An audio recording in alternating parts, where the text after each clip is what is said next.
RFI, Radio France Internationale. Il est midi à New York, 17h à Paris, 18h à Gaza.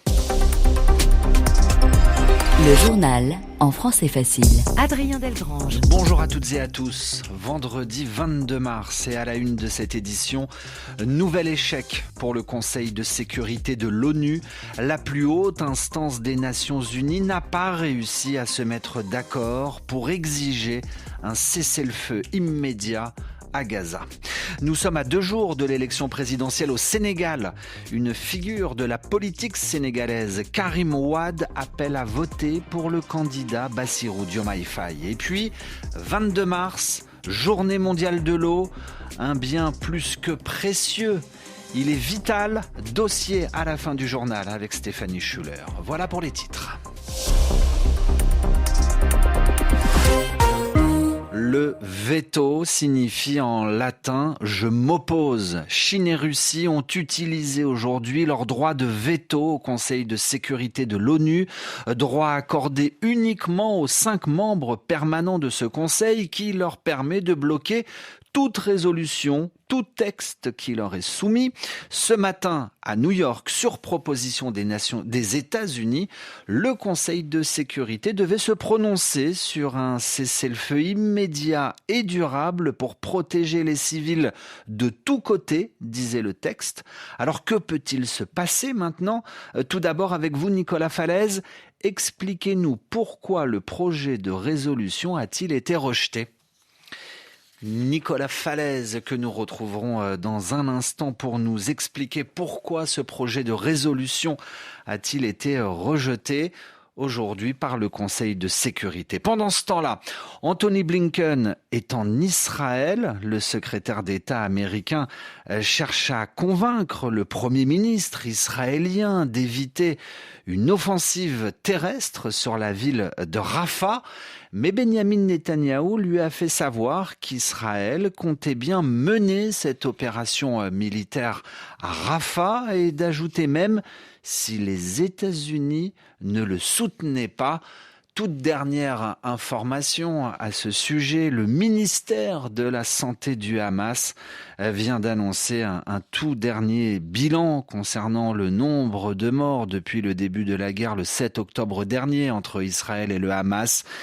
Il s'élèverait à 32 070 morts. Nicolas Falaise est avec nous pour nous expliquer pourquoi la Chine et la Russie ont exercé leur droit de veto ce matin à New York.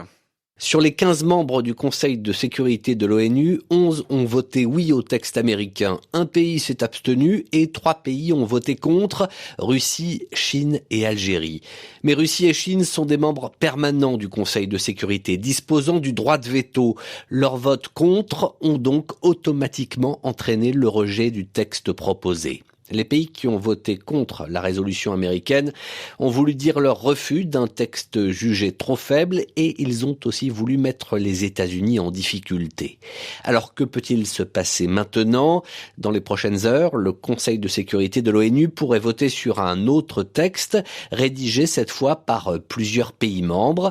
Et puis la France annonce qu'elle travaille elle aussi à un projet de résolution demandant un cessez-le-feu immédiat à Gaza. Nicolas Falaise dans votre journal en français facile. Cet autre conflit meurtrier entre la Russie et l'Ukraine.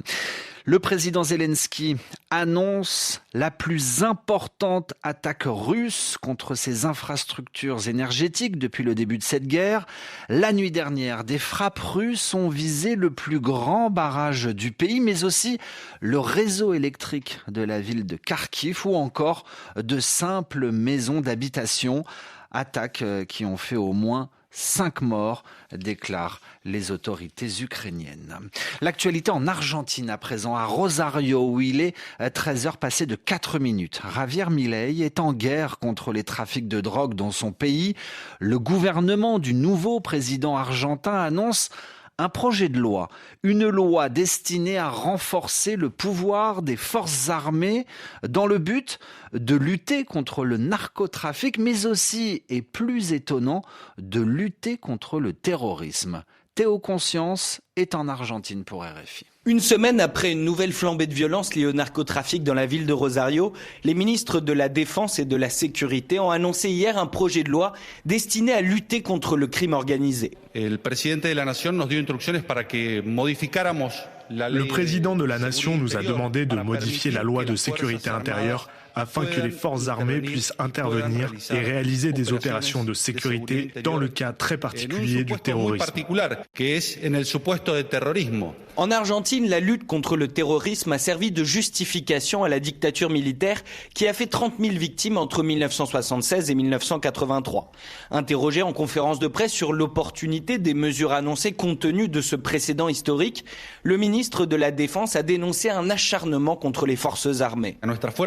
Nos forces armées ont été diabolisées. Elles ont été éreintées à cause d'un biais idéologique. Elles ont été persécutées et au final, elles ne sont pas utilisées comme il faudrait. Cette annonce intervient un jour après que le ministre de la Défense s'est affiché avec des proches de militaires condamnés pour crimes contre l'humanité pendant la dictature et tracé un parallèle entre la lutte actuelle contre le narcotrafic et celle contre le terrorisme d'extrême gauche dans les années 70. Théo Conscience, Buenos Aires, RFI. L'eau peut être source de paix ou de conflit, peut-on lire sur le site internet de l'ONU. Ce vendredi 22 mars est la journée mondiale de l'eau. Et à cette occasion, les Nations Unies rappellent qu'il est urgent de gérer cette ressource essentielle. Stéphanie Schuller, bonjour. Bonjour Adrien. Parce qu'il faut bien le rappeler, l'accès à l'eau est un droit humain. Oui, tout à fait, Adrien. Et l'eau est aussi un important facteur de prospérité et de paix. C'est ce qu'explique un rapport publié aujourd'hui par l'ONU. Richard Connor en est le rédacteur en chef. Sans accès à une eau propre, les gens sont exposés à toutes sortes de maladies. Les maladies vont leur empêcher d'aller à l'école, vont leur empêcher d'aller travailler, d'être productifs. Sans eau, on n'a pas d'électricité. Sans eau, on n'a pas de sécurité alimentaire, pas de production agricole. Sans eau, on n'a pas d'industrie. 65% de tous les emplois sur la planète, y compris 80% des emplois dans les pays en voie de développement, sont directement dépendants à l'eau. Donc, l'eau et la prospérité sont directement reliées. Il semble logique que des personnes qui ont la chance de vivre de façon prospère sont moins enclins à des tensions, des disputes, des conflits. Or, Stéphanie Schuller, 2 milliards 200 millions de personnes dans le monde n'ont toujours pas accès à une distribution d'eau potable. Tout à fait, et 80% de ces personnes vivent en milieu rural. Peut-être que vous vous souvenez, Adrien, que l'ONU s'était fixé un objectif. D'ici 2030, tous les habitants de la planète devraient avoir accès à l'eau potable. Cet objectif ne semble plus du tout réaliste. Bien au contraire, l'UNESCO estime même que les inégalités vont continuer de se creuser. Alors pourquoi ? À cause notamment du changement climatique. Comme vous le savez, le réchauffement de notre planète perturbe gravement le cycle de l'eau. Cela veut dire que certaines régions dans le monde sont frappées par des inondations dévastatrices, alors que d'autres régions subissent des sécheresses extrêmes. En 2022, la moitié de la population mondiale a été confrontée à de graves pénuries d'eau pendant au moins une partie de l'année. Et enfin, que faut-il faire ?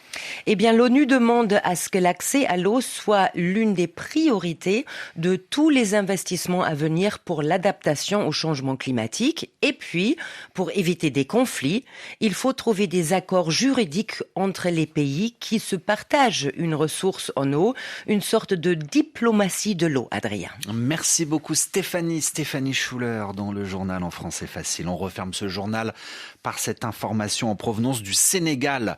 C'est un ralliement surprise à 2 jours de l'élection présidentielle. Le Parti démocratique sénégalais, le PDS de Karim Wade, appelle à voter pour le candidat de l'opposition Bassirou Diomaye Faye, candidat de l'ex-PASTEF, Karim Wade lui-même ayant été disqualifié de la course à l'élection présidentielle sénégalaise. Ainsi se referme ce journal, où que vous soyez sur la planète.